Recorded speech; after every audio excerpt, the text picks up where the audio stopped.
Welcome to the Boxing Talk Show, fair but firm, with the Hall of Fame boxing referee. I'm Joe Cortez and co-host John Zamel for all of Las Vegas. Come on, guys, let's touch them up. Free fight. I'm Joe Cortez, fair but firm. Welcome to the Fair but Firm Show here in Las Vegas, Nevada, the boxing capital of the world. And the weather this day is really pretty nice, about 80 degrees today. And I hear that Monday it's going to be like 90 degrees. So you folks out there listening around the world, you guys got to get out here to Las Vegas. You locals listening, you know what you're in for. Thank God you got a great weekend, but pretty soon it's going to be 110, 115 degrees. And it's going to be a little hot here on the show here today. We have none other than Jesse Magdaleno, a former WBO Intercontinental Champion and NABF Champion, lightweight contender right now. Diego, welcome to the show. Thank you so much. It's Diego Tu Fuego Magdaleno, bringing the heat in this place today. Yeah, right. That's what I like to hear. You see, when you got a fighter that's not afraid to speak up, you know he's ready to rumble, guys. Oh yeah. Well, Diego, tell us. Other fans out there saying that Diego's been look like a movie star, good-looking guy, young, energetic, intelligent. What can you tell us about your career in boxing? How did you get started? Well, I got started in East LA, actually, the gym where Oscar De La Hoya started when he was getting ready for the Olympics and early 90s. So I happened to see him at the parade after he won the gold medal, and that was very inspiring to me. So How old were you then? Oh, I was a young buck. I was like 7, 8 years old. Okay. Yeah, and I would go running with my dad all the time, and on the way to the soccer field, because my dad wanted me to play soccer. Named me after the great Diego Armando Maradona. Only I have Magdaleno as the last name, But my dad's plans for me was soccer, and I chose boxing instead. And I think I get that from my mom, because my mom is one tough lady. Yeah. Yeah. Oh yeah. So she gets that 1-2 punch if you guys didn't behave, right? Yeah. If I came home, and something wasn't right, she was gonna let me know. Wow. Oh yeah. So I mean, with that, on the way to the soccer field, there was a boxing gym, and for me, it looked like a jungle gym. The bags were swinging and going. I was a little kid, and I just happened to ask my dad, what's over there? He's like, the boxing gym. Like the big fights that we see. We were watching with our neighbor, Cesar Chavez and the Mike Tyson. That's when they were just going crazy in the boxing world. They were on top of the world at that time, and I looked at them as like, hey, that's something I want to do. So I mean, you were watching me refereeing those fights? I sure was. I was as a kid. I was refereeing Oscar and Mike Tyson in that era. Yes, you were in the good old days from when I was growing up. Exactly. You remember me look a little different back then, right? No, you look sharp. You always look sharp. I had the sideburns, I had the mustache, and a little hair on my head. That's one thing we have going for us, huh? Is our looks. Anyway, so tell us. So then you got started in the amateurs. What happened after that? Well, I went and I tried for the Olympics twice in the amateurs. I came real close. I won the Western Trials, and then I ended up winning in Houston, Texas, and to be the number 1 guy to beat for the qualifiers. Wow. I ended up making it to the quarterfinals, right, where I lost. And it's politics in the amateurs, but at that point I knew, I was like, look, I'm ready to turn pro. I'm at the age. I tried twice. I did my thing in the amateurs. I'm ready to turn pro. At what age did you turn pro? At 20. I was 20 years old. 20 years old, okay. Oh, yeah. And a lot of my career started here in Vegas in front of, fan-friendly Vegas, a wild crowd. Do you remember your first fight here in Vegas? I do. Who was it against? It was Palacios was the last name who I fought. And he was just one tough guy out of New York. Oh yeah, he had I think at the time my debut, I fought someone with 7 fights, and he was just one tough guy. Yeah. They were top rank was testing me with this guy, and they were like, hey, you're not gonna knock this guy out, but if you go out there and you box and be smart, you're gonna win. So I went out there for 4 rounds. And I tried to knock this guy out. You ended up winning a decision. I did. I won a unanimous decision. This guy had a tough head. But I learned from that. So you were top ranked. Bob Arum was a promoter. Oh, yes. He got a liking to you. Oh, yeah. And he took you under his wing, started Brad Goodman is my man who, the matchmaker who kind of built my career and chose my fights along with Bruce Trampler. Bruce Tramper, a very good matchmaker. I give a lot of credit to those guys. Yeah, They helped form my boxing career. Okay, so now you have your total amount of fights as a professional up to date is what? 30. I think I'm 31 and 3. 31 and 3. Yeah. How many big knockouts? 15 big knockouts. Okay, that's pretty good. Mm-hmm. Almost like a 50% Right. knockout ratio. So you're a decent puncher. Oh yes. I mean, I got to keep my distance from you. A little bit. All right. So now your brother was also a fighter, and he became a world champion. Oh yes, You Jesse. tell us about your brother. Jesse is a tremendous fighter who, in the beginning, started as he liked to just joke around. He would go to the gym just to spar. He didn't want to hit the bags. He didn't want to train. His thing was like, let me get in the ring and let me just spar. I just want to, I don't want to train. I know what I'm doing. That's his mentality. And but Jesse, he has a lot of drive, Right. and he's naturally gifted. Yeah, he became a world champion. Oh yes. Back in 2017, was it? He recently fought a good friend, a stablemate of mine, Rico Ramos. That was a couple of weeks ago. Oh yeah, and Rico Ramos and I grew up together in the amateurs. We went to Marquette, Michigan, and we placed well out there for the World Games. And he's a good friend of ours. He became a friend in the boxing world. We know everybody, and we've become it's like a family relationship. But when you get into that ring, you put that aside. It's nothing but business, and they hugged it out at the end of the fight, and they still had a respect for each other, and that's a big thing with me. We go in there, and boxing is a gentleman's sport. You go in there as gentlemen, you come out the same way. You shake hands. You use good sportsmanlike conduct. Right. And you embrace like good brothers at the end after kicking each other's butt for so many rounds. But that's good. That's what we love about boxing. Yes. There's a lot of a love for each other, brotherly love. And, of course, throughout the years, you see somebody's fighters that fought 3 or 4 times, like Eric Morales and what's the other? Barrera, they fought several times. Right. And you see these guys, when they get together, they're like brothers. And you say, oh my God, they beat each other to death during their careers. And they're like close brothers today. Yeah, boxing, like I mentioned, it's a family. Growing up with these people who you spend a lot of your time around, you grow together. Right.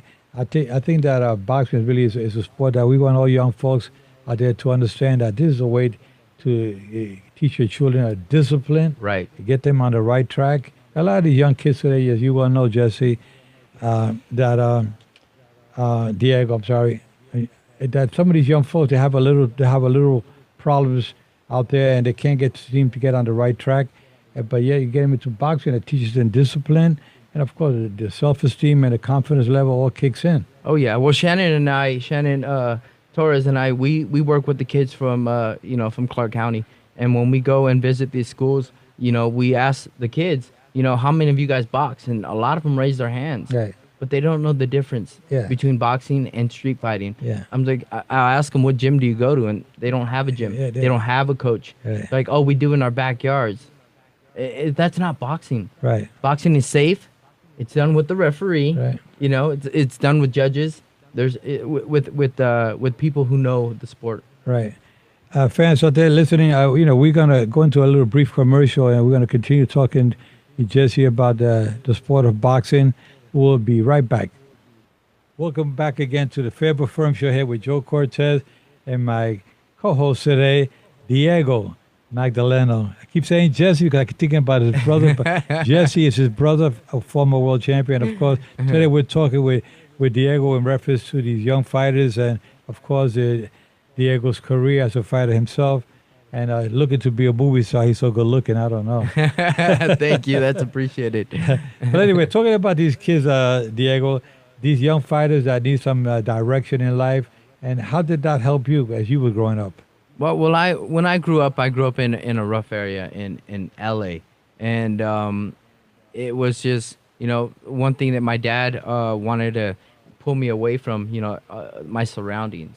And growing up in Vegas, everyone has the wrong mentality about Vegas. Vegas being this and that. Sin City. Right.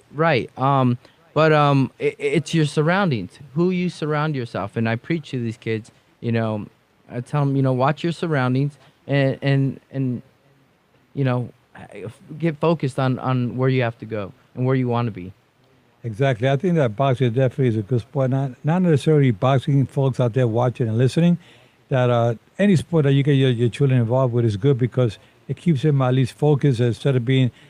Computers are okay certain hours of the day, but that's about it. But some of these kids on the computer 10, 15 hours a day, they go to bed and they're in bed. They don't even get into full night's rest to sleep because they're still messing around with their phones and with the girlfriends and with the games and you name it. They're addicted to these phones. If they're not getting the exercise, there's a lot of obesity because of these kids out there not exercising enough. Yeah. So I think that the timing is right. Now, I understand you're doing something with the kids here in town with a physical fitness and boxing program. Oh yes. This is something that I love about my job, that I can reach back to the kids because they are innocent. When they look at me, with pure innocence, and they want to learn. And what I'm here to teach them is a little bit about themselves. Boxing has taught me about who I am on the inside. It's given me a lot of respect for other people. And what comes with boxing is being disciplined and being focused and knowing who you are and how much you can take. You get in the ring and someone's coming after you, you have to be able to think fast and adjust. And run fast if you have to. And run fast, yeah. But what boxing does, on a mental level, on a physical level, it's very good overall. Oh, absolutely. I agree with you 100%. It worked for me growing up in Spanish Harlem in New York. I was tired of being bullied around the neighborhood and in school. And I remember being hiding behind the cars when I see these guys coming down.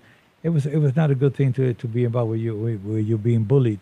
So you get into a sport, and then next thing you know, I'm already a champion, the Golden Gloves. That's right. Winning again the Golden Glove, and again and again. Uh-huh. And then I said, before you know, all these bullies, now they want to be my friends because I can kick their butt any day. Oh, yeah. Not any 10 guys around me. I could do it with my 2 fists. But knowing that, Those are my buddies. knowing that you can do damage to someone else will also keep you from doing damage to someone else. Because you know what you can do. There's nothing to prove at that point. Sometimes you can say, give me 5 guys right now, I'll knock them all out. That's the mentality we walk around with. Once you get that discipline, that you can handle yourself. But we never did it. But if we had to, we know we could. Oh yeah, and that's. As a matter of fact, I think I want to do that right now. I'm making a comeback. You build a lot of confidence in yourself. Yeah, absolutely. Yeah, and one thing I preach is I'm a knockout. I wear it on my trunks. Yeah. Jesse wears it on his trunks. I've got my whole family involved in all of my friends, and I'm a knockout it means believing in yourself, having the confidence to believe and conquer.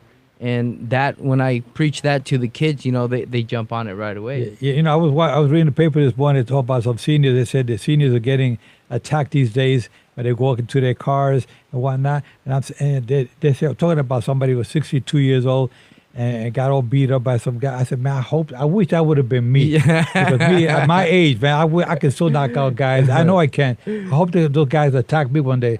They're being for a big surprise. Yeah. I hate that. Yeah, and it's, an easy advantage for the other guys to go in there and do something, But if they were step into a ring with someone a lot smaller, someone who knows, it would be a different outcome. Yeah. It would teach them who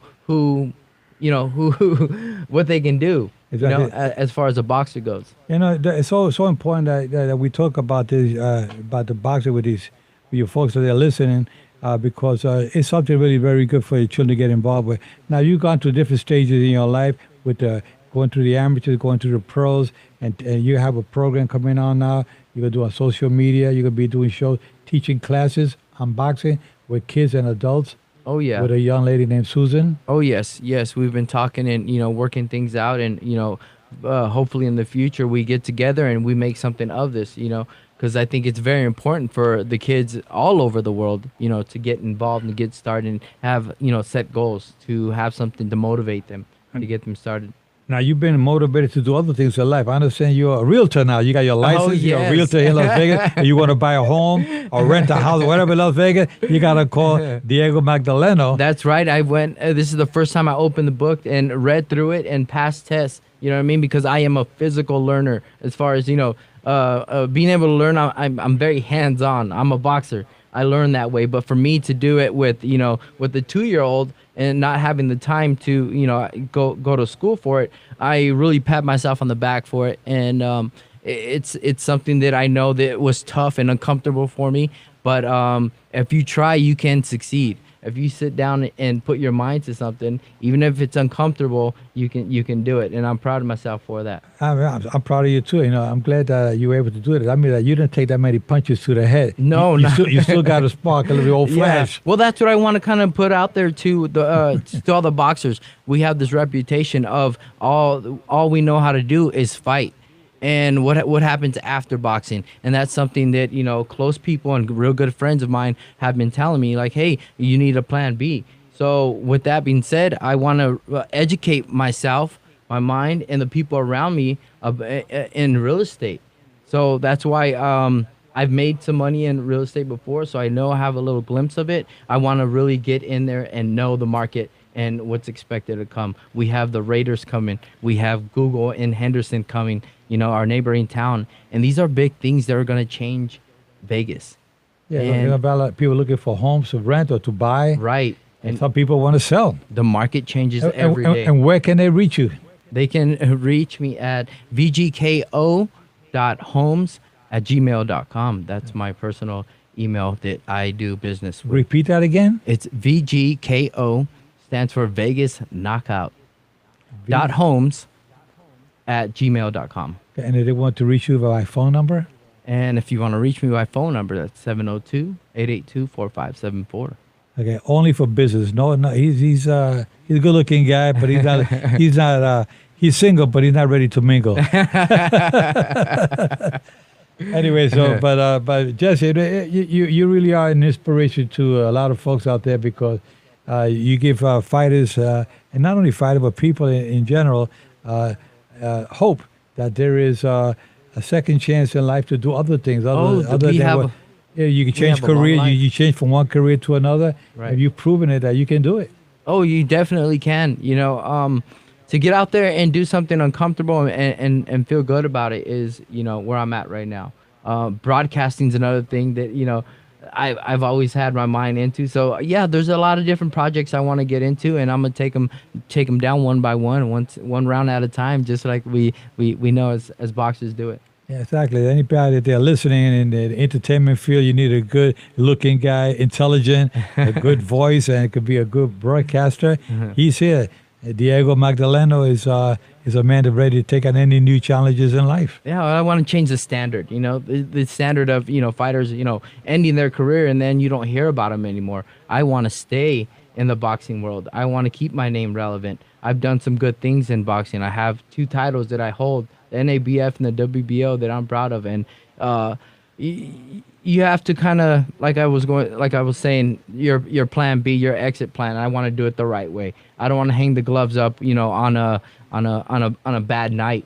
I want to go in there and shine and shake hands with boxing and be like, give them my farewell, but give the fans a big farewell too on the way out. You want to just in a nice way. You want to say if the right one will get you, the left one will. Oh yes. So you got to do it like that in life. Hey fans, we're going to go into a little brief commercial and continue with Diego Magdaleno in reference to his career and where he's going. We'll be right back. Welcome back again to the Fair But Firm Show here with Joe Cortez and my co-host today, Diego Magdaleno, former WBO champion and NABF champion and a champion in life.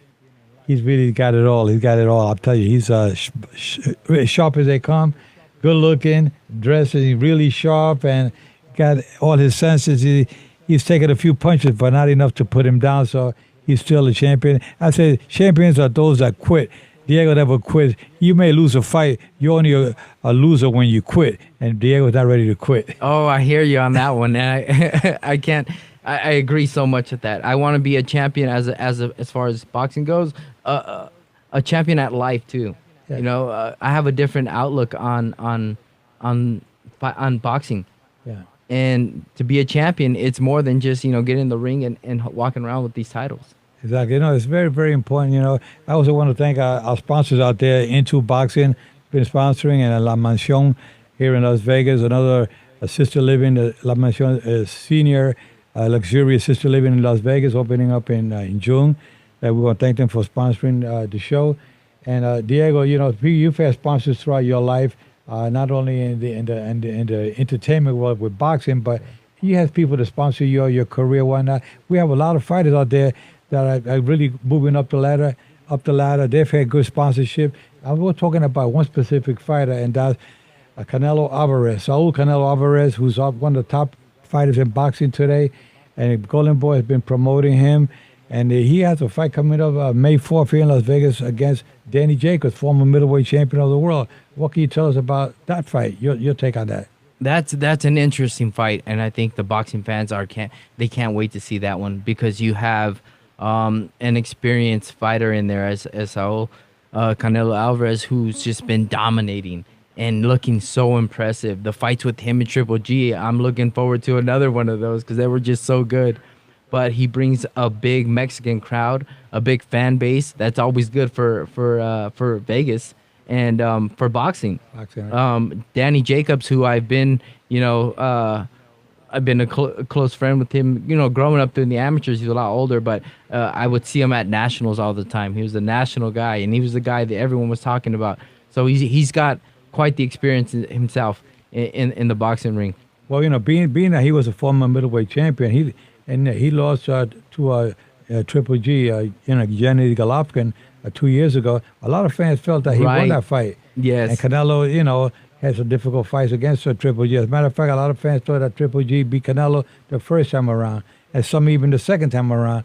But Danny Jacobs is going to be a tough opponent for Canelo Alvarez. Now, Canelo Alvarez just signed a deal with DAZN for $365 million for 11-fight deal. That's like an average, I would say, about $33 million per fight. Win or lose, he's going to get that for the next 11 fights that he's going to have. $365 million. I mean, that's not chump change. That's a lot of money in boxing. Oh yeah, and he could do he could buy a lot of real estate with that. Well, I hope he comes to you for that. You guys know Diego is like we said before earlier on the show. He's a realtor now. Licensed real estate agent. He's a licensed real estate agent in Las Vegas, and pretty soon you will be buying your houses out here, renting homes, selling homes. Diego Magdaleno. I'm the guy you want to see. There you go. Sure. I like that. You see? That's what I like to hear. I definitely will fight for you. How many more years you think you have left in boxing? I want to give, 32 right now. By 35, I want to hang up the gloves. So I still have a couple fights in me. I want to do it the smart way. Like I said, I want to be the example and set a new standard for for future fighters. Yeah, I know. I've seen you spar recently, and and fight, and you still got a lot left in you. There's a lot of fire inside of you. That's why they call you Fuego, right? Oh yes. There's Fuego. a lot of fuego in this guy right here, and I'm just ready to blaze. Continue with my fighting. Okay. Well, I'll tell you, I think that you are definitely thinking smart about your future after boxing. What you're doing with the kids out there, young kids, teaching them boxing, and of course that goes a long ways in life, because I know that you and myself, being ex-fighters, it has definitely, boxing has helped me put me on the right track. Who knows where I would have gone if I didn't gravitate towards boxing. But now that I've gone through that, gone through that, and now I'm helping other kids along the ways to learn boxing and to get on the right track. I think that's the best way to go. Oh yeah, definitely. And it's I don't even want to think of where I'd be without boxing. Boxing's given me life. It's given me a whole. I've learned and met so many people through boxing. I've been different places. I've taken my parents to the UK. I've taken them to China, places that I never thought I'd end up going. And I'm happy that I was able to bring my family to enjoy the ride with me. Okay, well, that's a great experience and good thing to talk about. I also want to thank our sponsors, Into Boxing and La Mansión. And of course, anybody wants to do any sponsorship here on the show, you can call 702-722-1353. And we'll just continue to roll along and roll with the punches. And hopefully that our fans will listen. I always tell our fans, Keep your guards up at all times. Protect yourselves at all times. And remember, guys, I'm fair, but I'm firm. Touch 'em up.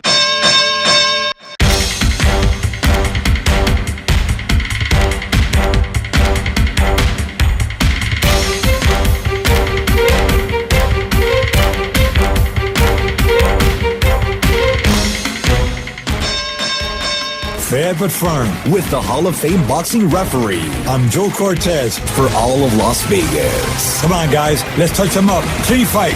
I'm Joe Cortez. Fair but firm.